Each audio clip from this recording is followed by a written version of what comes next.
Mark Leibovich is a CBS News contributor and chief national correspondent for the New York Times Magazine. He's in our Washington bureau. All right, so Mark, let's start with these Twitter comments from President-elect Trump. Would you have expected him to show more restraint, as he suggested to Lesley Stahl? Not entirely based on precedent. I mean, look, he had started tweeting about protesters the other night. I mean, this was like less than, I think, 2 or 3 days after he was elected president. So he said something about the protests against his election were unfair. He blamed the media. He did a bit of a mea culpa, or at least a reversal a few hours later.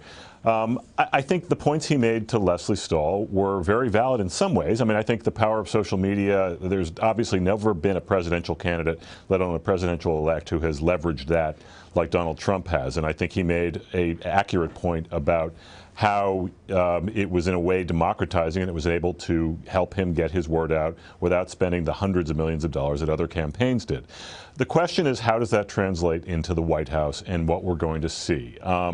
Based on this morning's tweet storm against us, which, it's not the first time and I doubt it will be the last time, it would indicate that he's going to be pretty free about using it, and whether these were restrained tweets and whether they were less restrained in their pre-edited form, or whether they were edited at all, or whether he just sort of grabbed his phone and put that out there, I'm not sure. But I think it's clearly going to be part of his repertoire, and I think we'll probably see more of it.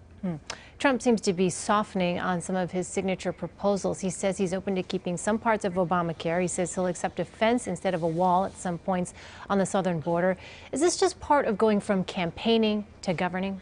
Maybe to some degree. I mean, he had hedged a little bit on the wall earlier in the campaign. I mean, he had allowed for the possibility that there could be fencing. I mean, basically, you're dealing with words here. And I mean, I assume, if he's able to build something, it will be protective. And I mean, he said, like, this is what he does. So, I mean, I do think, though, that this is not really the first sign that he has given that he's open to something other than a hard, brick wall over, thousands of miles. So, yeah, I mean, I think there is obviously a shift that goes on. I mean, the question is, this is someone who got elected on being very, very bold. He was perceived as being very, very bold, often unrealistic, and we'll see what he determines to actually make his priorities. Lastly, Mark, you have a story in the Times Sunday magazine called Trump and the Presidential Look. You say that you noticed something when Donald Trump walked out to give his victory speech Wednesday morning. What was that? Well, I mean, I'm always curious to see a president the first time as president, or a president-elect for the first time publicly after they are elected. I mean, I will never forget seeing President Obama in Grant Park 8 years ago, the moment he became president-elect, and coming out and seeing just a completely different face, a completely different aura around him. Gone was just the giddiness and the excitement of the campaign trail, and all of a sudden it was like a sobriety had fallen over him that I hadn't seen before. I noticed the same thing with Donald Trump the other night, which I found, somewhat heartening, given that he it wasn't exactly, humility wasn't exactly what he led with during the campaign.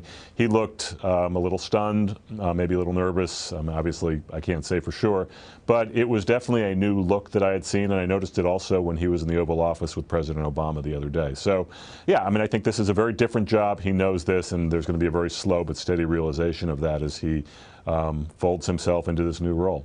All right. Mark Leibovich, thanks so much. Great. Thanks, Elaine.